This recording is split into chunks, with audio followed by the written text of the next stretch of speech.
본 영상은 공식 기록과 국제조사 보고서를 바탕으로 하며 해설자의 분석과 해석이 일부 포함되어 있습니다. 239명 탑승, 흔적도 없이 사라진 비행기 아직도 찾지 못했습니다.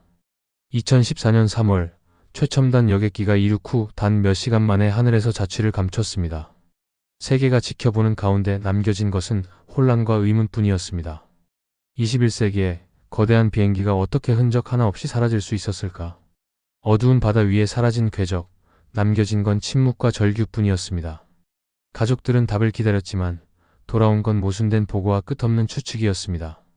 도대체 어디로 그리고 왜 사라진 걸까? 2014년 3월 8일 새벽 말레이시아 쿠알라룸푸르 국제공항 활주로를 떠난 항공기 MH370편은 베이징을 향해 힘차게 이륙했습니다. 기종은 보잉 777-200ER, 세계에서 가장 신뢰받는 장거리 여객기 중 하나였습니다. 승무원과 승객을 합쳐 239명이 타고 있었고 누구도 이 비행이 마지막이 될 것이라 예상하지 못했습니다. 출발 후 약 40분 뒤 조종석에서 들려온 짧은 교신이 마지막 기록으로 남습니다. 구드나이트 멀레이전 3 3번지로. 시간은 1시 19분. 그러나 그 순간 이후 항공기는 갑자기 방향을 틀어 서쪽으로 이탈합니다. 관제실의 모니터에 경고등이 켜지고 관제사들은 당황 속에 보고를 이어갔지만 민간 레이더 화면에서 기체는 순식간에 사라졌습니다. 군용 레이더가 비정상 궤적을 잠시 따라갔으나 곧 신호는 완전히 끊깁니다.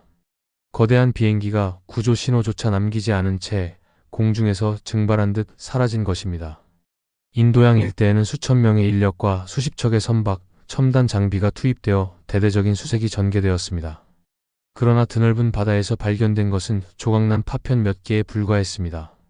그날 밤 이후 239명의 생사와 기체의 행방은 지금까지도 밝혀지지 않았고 MH370은 단순한 사고가 아닌 현대사의 심연 같은 미스터리로 남게 되었습니다. MH370의 실종 직후 말레이시아 정부는 긴급 대응팀을 꾸려 남중국해 일대에서 수색을 시작했습니다. 마지막 교신 지점이 베트남 인근이었기 때문입니다. 하지만 불과 며칠 만에 군용 레이더 기록과 위성통신 자료가 공개되면서 상황은 예상과 크게 달라졌습니다. 항공기가 단순히 항로를 벗어난 것이 아니라 출발 후 수시간 동안 비행을 지속하며 남인도양 깊숙이 진입했다는 사실이 드러난 것입니다. 이 발견은 수색 범위를 수천 킬로미터로 넓히며 역사상 가장 큰 국제항공 수색 작전으로 이어졌습니다. 호주 교통안전국, 미국, 영국, 중국 등 주요 국가기관들이 즉각 합류했습니다. 위성통신 회사 인말세트가 분석한 자료에 따르면 항공기와 위성 사이에 핸드쉐이크 시그널이 마지막 순간까지 남쪽으로 향하고 있었다는 사실이 밝혀졌습니다. 이 결과를 토대로 인도양 남부의 광대한 해역이 탐색 구역으로 지정되었습니다. 장거리 정찰기, 군함, 심해 탐사용 무인 잠수정이 투입되었고 수색 비용은 수십억 달러에 달했습니다. 언론은 이를 세계에서 가장 비싼 수색 작전이라고 보도했습니다. 그러나 기대와 달리 성과는 제한적이었습니다. 2015년과 2016년 인도양 서부 해안에서 일부 잔해가 발견되었지만 모두 날개나 패널 같은 작은 파편에 불과했습니다. 프랑스령 레위니옹 섬에서 발견된 날개 조각, 모리셔스와 탄자니아 해안에서 수습된 파편은 MH370의 일부로 확인되었으나 기체 전체, 블랙박스, 그리고 239명의 행방에 관한 결정적 단서는 전혀 나오지 않았습니다. 수천 톤 규모의 항공기가 사라졌는데 왜 바다 위에는 파편 몇 개만 떠다니는가? 이 질문은 사건을 더욱 깊은 미궁 속으로 몰아넣었습니다. 탐색 환경은 가혹했습니다. 인도양 남부는 수심이 6,000m에 달하며 해저는 거대한 산맥과 협곡으로 이루어져 있었습니다. 음파 탐지 장비가 투입되었지만 방대한 바다에서 작은 블랙박스를 찾는 일은 사실상 불가능에 가까웠습니다. 게다가 블랙박스 신호 발신기는 최대 40일 정도만 작동했기에 시간이 흐를수록 탐색 가능성은 줄어들었습니다. 수색에 참여한 전문가들은 바늘 찾기보다 어렵다는 말로 당시 상황을 설명했습니다. 기상 악화와 불규칙한 해류까지 겹쳐 탐색은 끊임없는 난관에 부딪혔습니다. 2017년 1월 말레이시아 어주 중국은 공식적으로 수색 종료를 발표했습니다. 3년간 12만 제곱킬로미터에 달하는 바다를 탐색했음에도 결정적 증거를 확보하지 못했기 때문입니다. 실종자 가족들은 충격과 절망에 빠졌고 국제사회에서는 비판의 목소리가 커졌습니다. 초기 수색 방향이 잘못 설정된 점, 교신 기록과 레이더 자료 공개가 늦어진 점은 실패의 주요 원인으로 꼽혔습니다. 또한 위성 데이터 해석에 오류가 있었을 가능성도 제기되며 사건은 과학적 논쟁과 정치적 갈등으로 확대되었습니다. 공식 수색은 멈췄지만 민간 차원의 탐색은 계속되었습니다. 2018년 미국 해양 탐사 기업 오션 인피니티는 심해 무인 잠수정과 첨단 장비를 투입해 인도양 남부를 다시 탐색했으나 결과는 같았습니다. 항공기의 흔적은 끝내 발견되지 않았습니다. 실종자 가족들은 여전히 진실을 요구하며 매년 3월 8일 쿠알라룸푸르와 베이징에서 추모 집회를 열고 있습니다. 이 집회는 단순한 추모가 아니라 국제사회에 던지는 질문이자 압박이 되었습니다. 왜 아직도 아무것도 밝혀지지 않는가? 전문가들은 이 사건이 세계 항공산업에 남긴 교훈을 강조합니다. 항공기 실시간 추적 시스템의 필요성, 블랙박스 데이터 원격 전송 기술, 국제적 수색 협력 체계의 개선 등이 대표적입니다. 사건 이후 일부 항공사는 항공기 위치 정보를 더 자주 송신하도록 규정을 바꾸었습니다. 그러나 이러한 개선에도 불구하고 MH370의 행방은 여전히 오리무중입니다. 또한 이 사건은 국제사회의 대응 체계에도 큰 문제를 드러냈습니다.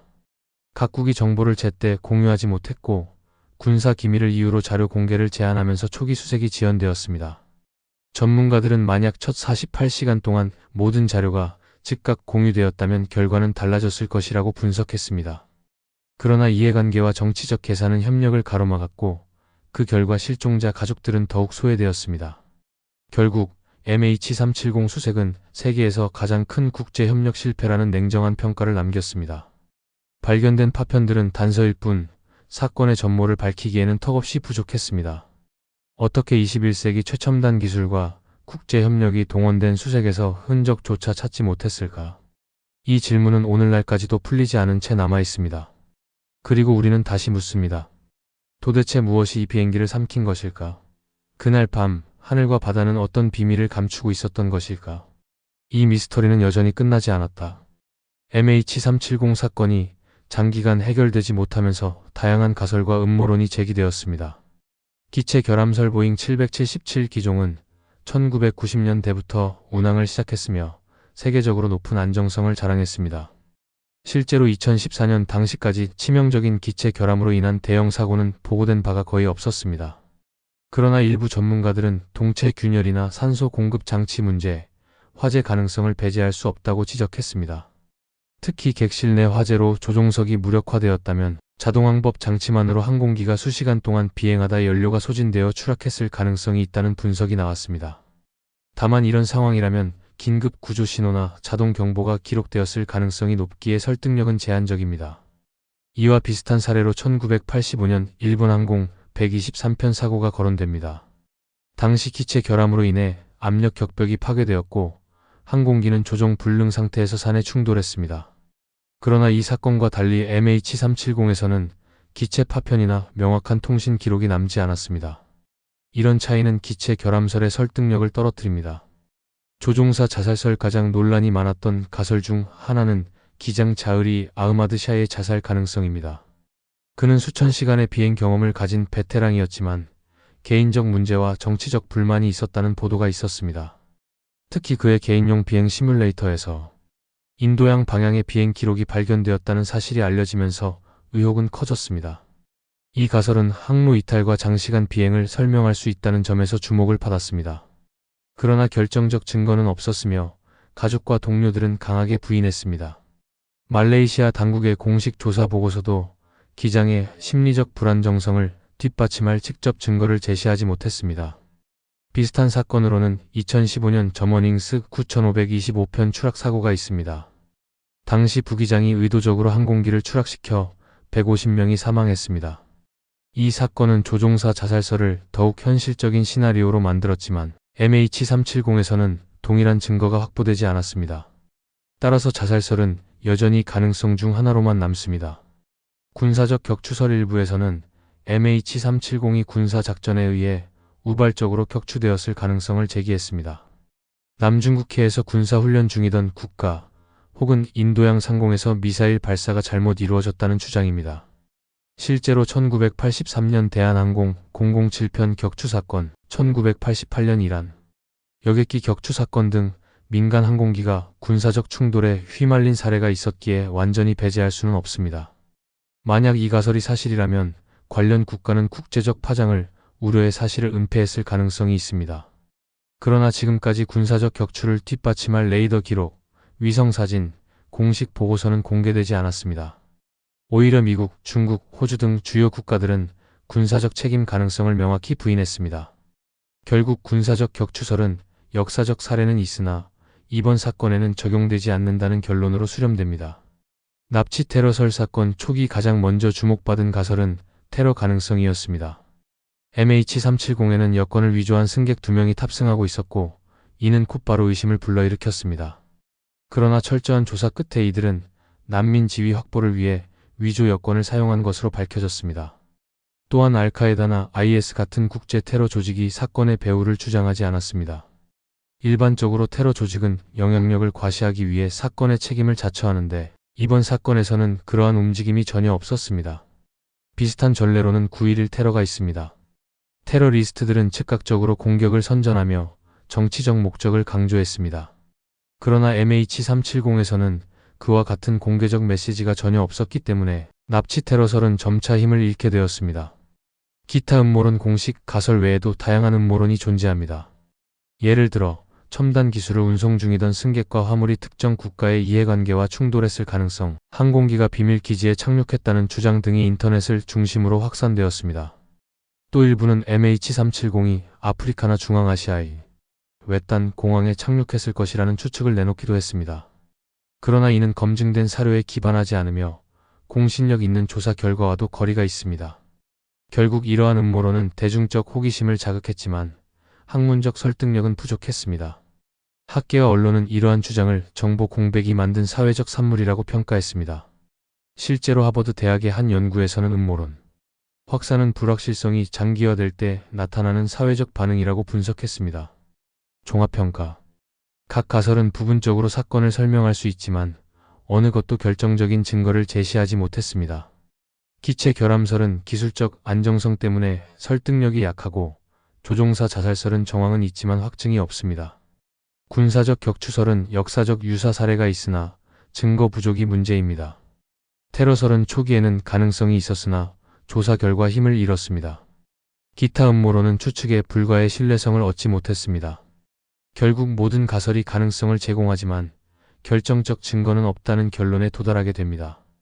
이 점에서 MH370 사건은 단순한 항공사고가 아니라 현대사회의 정보 공개, 한계, 국제협력의 취약성, 진실규명의 어려움을 드러내는 상징으로 남게 되었습니다. 그리고 지금까지도 이 미스터리는 풀리지 않은 채 수많은 질문을 남기고 있습니다. 사람들은 여전히 묻습니다. 어떻게 수백 명이 탄 비행기가 21세기에 흔적도 없이 사라질 수 있었을까? 그리고 그 진실은 왜 아직도 밝혀지지 않는가? 이 질문은 단순한 호기심을 넘어 현대 문명이 안고 있는 집단적 불안과 직결된 채 남아 있습니다. 결국 MH370은 단순한 항공 실종 사건이 아니라 국제사회 전체가 풀어야 할 미해결 과제로 남아있는 것입니다. 그리고 이 사건은 오늘날에도 진행 중인 끝나지 않은 미스터리로 기록되고 있습니다. MH370의 실종은 단순히 항공기와 승객의 행방이 사라진 사건에 그치지 않았습니다. 무엇보다 큰 상처를 입은 것은 239명의 가족들이었습니다. 그들은 사고 직후부터 지금까지도 진실을 기다리고 있습니다. 우리는 아직도 답을 기다린다라는 가족들의 호소는 국제 언론을 통해 반복적으로 전해졌습니다. 실종 직후 말레이시아 쿠알라룸푸르 공항에는 가족 대기실이 마련되었습니다. 세계 각국에서 모여든 가족들은 며칠 동안 비좁은 공간에서 소식을 기다렸습니다. 그러나 돌아온 것은 확실한 정보가 아닌 추측과 혼란뿐이었습니다. 항공사와 정부의 발표는 시시각각 바뀌었고 초기 대응의 미흡함은 가족들의 불신을 키웠습니다. 일부 가족들은 우리가 언론을 통해 정보를 더 빨리 접한다라고 토로했습니다. 이후 매년 3월 8일 세계 곳곳에서는 MH370 추모식이 열리고 있습니다. 쿠알라룸푸르, 베이징, 파리, 캔버라 등 다양한 도시에서 열린 행사에서 가족들은 사진을 들고 눈물을 흘리며 끝까지 진실을 밝혀달라고 외쳤습니다. 추모식은 단순한 애도의 자리가 아니라 진실 규명을 요구하는 국제적 압력의 장이 되었습니다. 참석자들은 검은색 리본을 달고 바다로 흰 꽃을 던지며 실종자들을 기렸습니다. 이 장면들은 언론을 통해 전 세계로 전해졌고 사람들에게 사건이 여전히 진행 중이라는 사실을 각인시켰습니다.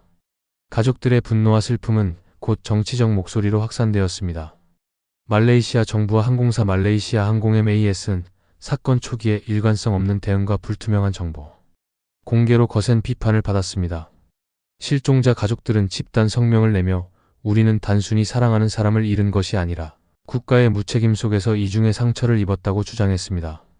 일부는 국제소송을 제기했고 국제민간항공기구와 UN 인권위원회에도 문제를 제기했습니다.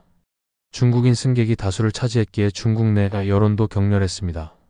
베이징에서는 수백 명의 가족들이 외교부 앞에서 시위를 벌이며 정부가 말레이시아에 더 강력히 요구해야 한다고 외쳤습니다. 당시 가족 중 한 명은 언론 인터뷰에서 우리는 사랑하는 사람을 잃은 것뿐 아니라 정부의 무능력 앞에서 다시 한번 무너졌다고 증언했습니다. 이러한 압력은 말레이시아와 중국 양국 간 외교적 긴장을 불러왔습니다. 국제 언론은 MH370은 단순한 항공사고가 아니라 외교 문제로 비화했다고 분석했습니다. 한편 호주, 인도, 프랑스 등 다른 나라의 가족들도 각각의 방식으로 목소리를 내었습니다. 호주 멜버른에서는 매년 희생자를 추모하는 음악회가 열렸고 인도에서는 국회의원이 직접 유가족을 만나 정부 차원의 조사 협력을 약속했습니다. 프랑스에서는 일부 가족들이 유럽연합 차원의 항공안전 규정 개정을 요구하기도 했습니다.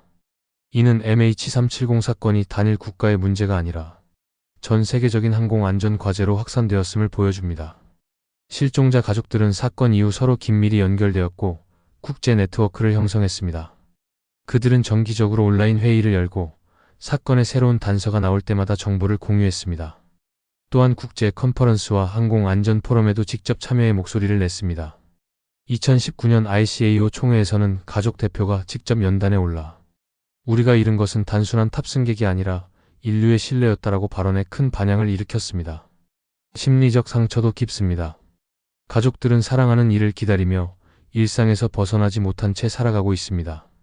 일부는 정신적 충격으로 우울증과 불안장애를 겪었고 상담과 치료가 이어졌습니다.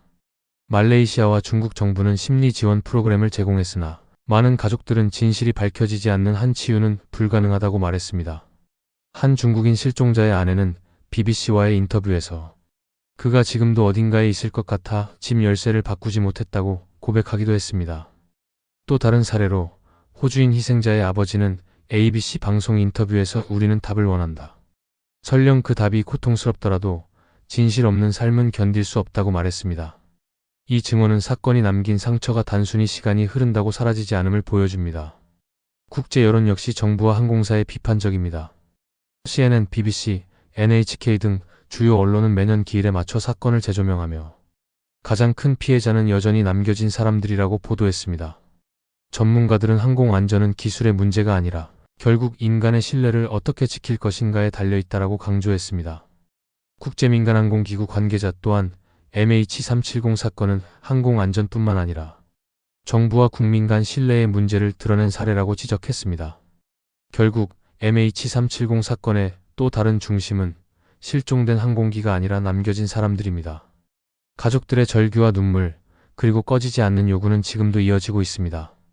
그들은 여전히 같은 질문을 던집니다. 우리는 언제 답을 들을 수 있는가? 우리의 사랑하는 사람들은 어디에 있는가? 이 질문은 국제사회 전체를 향한 경고처럼 남아있으며 동시에 오늘날 항공안전 논의의 핵심으로 남아있습니다. 21세기에 비행기가 흔적도 없이 사라질 수 있는가? MH370 사건은 단순한 항공사고가 아니라 인류 문명이 가진 기술과 지식의 한계를 드러낸 상징적인 사건으로 남아있습니다. 우리는 GPS 위성으로 지구 반대편을 실시간으로 추적할 수 있고 스마트폰 하나로 수많은 데이터를 주고받으며 살아갑니다. 그러나 2014년 3월 8일 첨단 여객기 한 대가 공중에서 사라졌고 그 거대한 수수께끼는 지금도 풀리지 않았습니다. 이 사건은 항공안전체계와 감시 기술의 빈틈을 낱낱이 드러냈습니다. 블랙박스의 위치 신호는 바다 속 깊은 곳에서 사라졌고 레이더와 위성은 단편적인 흔적만 남겼습니다. 일부 잔해가 인도양 연안에서 발견되었지만 그것이 전체 진실을 설명해주지 못합니다. 국제수색에 수십억 달러가 투입되었음에도 기체의 주요 잔해와 사건의 원인은 여전히 오리무중입니다. 철학적 질문은 여기서 시작됩니다. 기술이 발전했음에도 왜 우리는 여전히 모르는가? 사건은 단순히 한 항공기의 실종이 아니라 인간 지식의 한계와 과학의 불완전함을 보여주는 상징이 되었습니다. 전문가들은 데이터 공백을 메우기 위한 위성 감시 체계 강화, 항공통신 실시간 전송 의무화를 주장했지만 사건은 여전히 미완의 질문으로 남아 있습니다. 실제로 ICAO와 각국 항공 당국은 MH370 이후 항공 안전 규정을 개정하고 전 세계 항공기 위치 추적 시스템을 강화하기 위한 국제 협정을 마련했지만 여전히 완전한 안전망은 구축되지 않았습니다. 어쩌면 가장 큰 미스터리는 우리가 모른다는 사실 자체일지도 모릅니다. 239명의 생명은 사라졌고 남겨진 가족들은 지금도 답을 기다립니다. 그러나 인류 전체도 그들과 같은 질문 앞에 서 있습니다. 우리는 정말로 안전을 보장할 수 있는가? 우리는 과연 모든 진실을 밝힐 수 있는가? 만약 이 질문에 답하지 못한다면 우리의 하늘은 여전히 불확실성 속에 놓여 있는 것 아닐까요? MH370 사건은 단순한 비극이 아니라 오늘날 인류가 반드시 직면해야 할 물음으로 남습니다. 기술은 발전하지만 인간이 지닌 한계와 불확실성은 여전히 존재합니다. 그리고 그 불확실성은 다시 묻습니다. 21세기의 하늘에서 어떻게 한 비행기가 흔적도 없이 사라질 수 있었을까? 이 질문은 단순히 과거의 회상이 아니라 현재와 미래의 항공 안전을 향한 경고로 남아있으며 우리의 탐구와 성찰을 멈추지 않게 합니다. 이제 질문은 시청자에게로 향합니다. MH370 사건은 단순히 한 나라나 한 항공사의 문제가 아니라 인류 전체가 함께 짊어져야 할 숙제입니다. 239명의 실종자는 아직 돌아오지 않았고 가족들은 여전히 진실을 기다리고 있습니다. 그리고 우리 역시 같은 질문을 떠올릴 수밖에 없습니다. 과연 오늘날 우리는 하늘을 완전히 장악했다고 말할 수 있는가? 이 영상이 던진 물음은 단순한 미스터리에 대한 호기심을 넘어 우리가 어떤 세상에 살고 있는지를 되돌아보게 만듭니다. 첨단 기술과 글로벌 네트워크 속에서도 불확실성은 여전히 존재합니다. 그것은 때로 사랑하는 이들을 앗아가고 사회 전체를 혼란 속에 빠뜨리기도 합니다. 그러나 동시에 그것은 우리가 더욱 성찰하고 더 나은 제도를 만들어야 할 이유이기도 합니다. 이제 시청자 여러분께 묻습니다. MH370 사건은 여러분에게 어떤 의미로 다가옵니까? 단순한 미스터리입니까? 아니면 우리가 직면한 현실의 경고입니까? 여러분의 생각을 댓글로 남겨주세요. 그 작은 목소리 하나하나가 이 사건을 잊지 않게 만드는 힘이 될 것입니다. 댓글은 단순한 기록이 아니라 진실을 향한 작은 증언이자 사회적 기억의 일부가 됩니다. 그리고 이 사건의 진실을 끝까지 추적해 나가고 싶다면 채널을 구독해 주십시오. 앞으로도 우리는 역사의 어두운 장면과 아직 풀리지 않은 미스터리들을 분석하고 조명할 것입니다. 구독과 참여는 단순한 클릭이 아니라 진실을 찾는 여정에 함께하는 발걸음입니다. 여러분의 참여가 쌓일수록 이 목소리는 국제사회에도 닿을 수 있습니다. 239명의 이름은 아직 불완전한 이야기로 남아 있습니다. 그들의 흔적을 기억하고 사라지지 않게 하는 것. 그것이 바로 우리가 공유해야 할 최소한의 의무일 것입니다. 이 사건을 기억하는 것은 단순한 과거의 회상이 아니라 안전한 미래를 만들기 위한 첫걸음입니다. 그리고 그 의무는 지금 이 순간 여러분과 함께 이어집니다.